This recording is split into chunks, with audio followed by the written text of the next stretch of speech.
بسم الله الرحمن الرحيم waxaan doonayaa inaan caawa halkan aan kala hadlo shacabka Soomaaliyeed meel kasta oo ay joogaan oo runtii walaac xoogan ka qaba xaaladaha taagan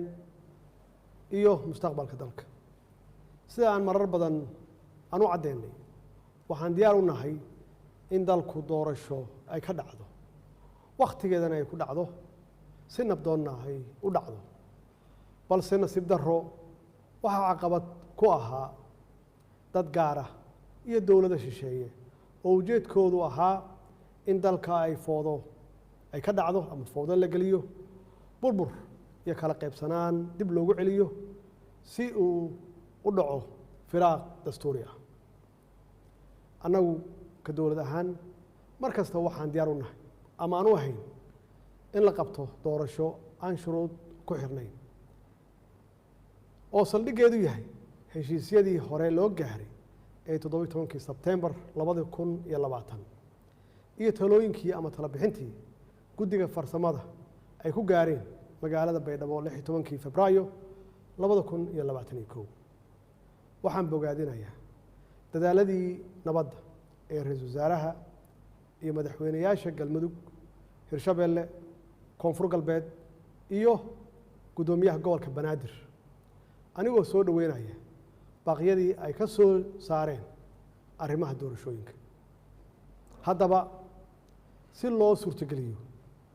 qabashada doorasho ku salaysan heshiisyadaas aan soo xusnay waxaan ugu horeyn aan ugu baaqayaa dhammaan dhinacyada Soomaaliyeed in la joojiyo wax kasta oo dalka u horseedi kara xasilooni darro oo ay ka mid tahay siyaasadeynta arrimaha ciidamada kala qaybinta bulshada iyo burburinta hantida dadweynaha shacabka Soomaaliyeed ee sharafta leh waxaa maragma doonta ah in aan mar walba ayna garab taagnaayeen walina ay na garab taagan yihiin ama ay garab taagan yihiin dowladnimada Soomaaliya waxaad muujiseen dulqaad waxaad muujiseen bisayl iyo dal jacayl waxaa markii la i doortay aad u soo baxdeen ama aad ka soo baxdeen guryihiinna si aad guushaasi taariikhiga ah aad u garab istaagtaan ama aad qayb uga noqotaan waxaad mudan tihiin in dowladdiinnu ay sii xoojiso dareenkiina wadannimo ee aad muujiseen run ahaantii marnaba dhici mayso in shacabka Soomaaliyeed loo horseedo burbur iyo qax hor leh sidaas darteed waxaan ugu baaqaynaa ama aan ugu baaqayaa dhinacyada abaabulaya xasilooni darrada oo ay ka mid yihiin siyaasiyiin shalay xilal dalka u soo hayay maantana doonaya inay xilkaas iyo mid la mid ah ay qabtaan inay u horseedaan foodo si ay kursi ay ugu gaaraan maalmihii la soo dhaafay waxaa astaan cad ay u ahaayeen sharka iyo khayrka waxaa loo qaybsamay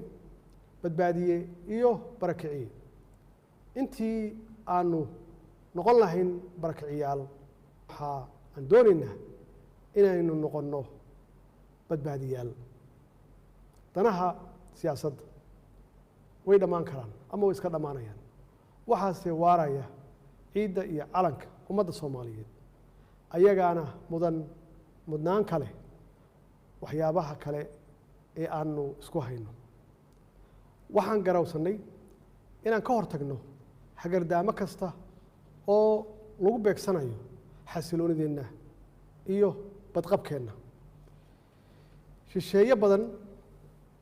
ayaa maskax maal iyo muruqba ku bixinaya sidii ay u marhabaabin lahaayeen horumarka ummadda Soomaaliyeed si ay u helaan ama ay uga helaan dana u gaar ah annaguna waxaan ku dadaalnay inaan gaashaanka ku dhufanno waxaanu diidnay in dhallinyaradeenna laga dhigto xaabo la shito gacmahoodana lagu burburiyo nafta iyo hantida ummadda Soomaaliyeed shacabka Soomaaliyeed waxay caawa kala ogsoon yihiin ama kala ogaadeen cidda ka shaqaynaysa inaysan doorasho dhicin dowladnimada la burburiyo iyo cidda u hiilinaysa nabadda qaranimada iyo wadajirka ummadda Soomaaliyeed shacabka Soomaaliyeed ee sharafta leh waxay caawa ka marakacayaan ama ka marakaci doonaan dadka xukunka ku raadinaya dhiigga dhalinyarada Soomaaliyeed iyo kuwa ku qanacsan inay xukunka lagu kala wareego sanaadiiqda codbixinta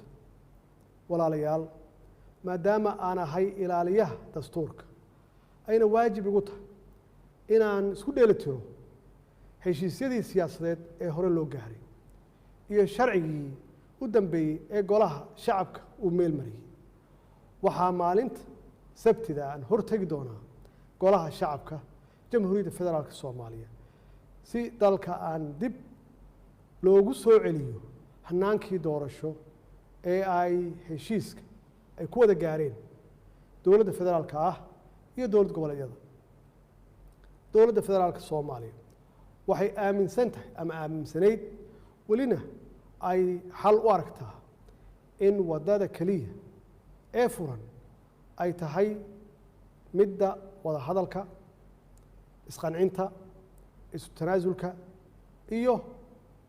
in lagu soo laabto miiska wada hadalka iyadoo la dhammaystirayo heshiiskii 17 Sebtembar iyo talabixintii guddiga farsamo ee Beedhabo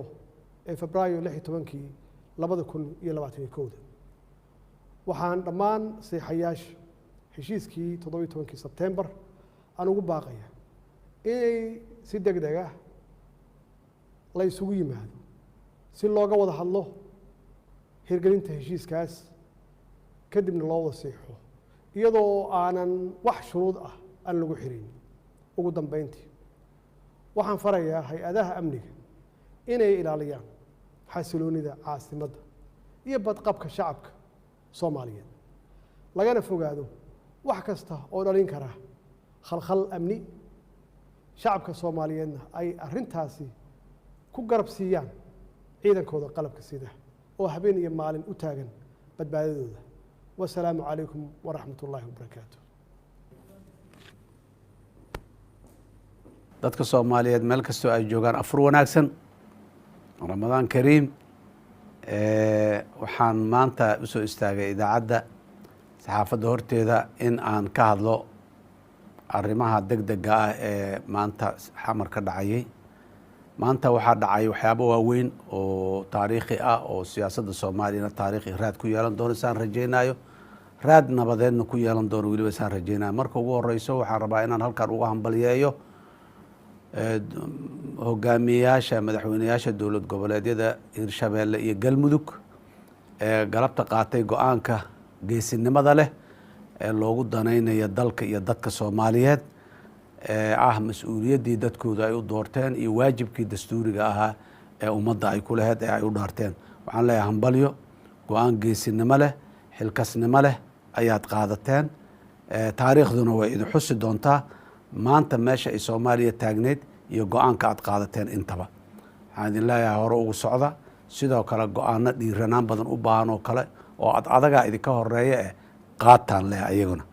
go'aanka adag markaad qaadatane oo maslaxadda ummadda u qaadatane sharaf iyo karaamo iyo ciziya kaaga kororto wanaagna wuu uga soo kordhaa ummadda hambalyaan leh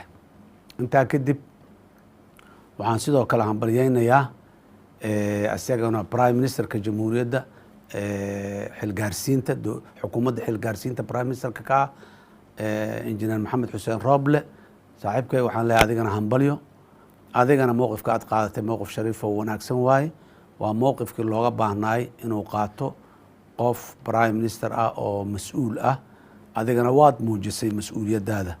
nabadaad u helisay dowladnimadaad u helisay go-aan cadaad qaadatay waa ku mahadsantaa sidoo kale ciidamada qalabka sida meel kastoo ay joogaan waxaan kula talinayaa inay qaataan awaamirta prime ministerka oo sida uu u tilmaamay xerihii inay ku noqdaan la yiri ay ku noqdaan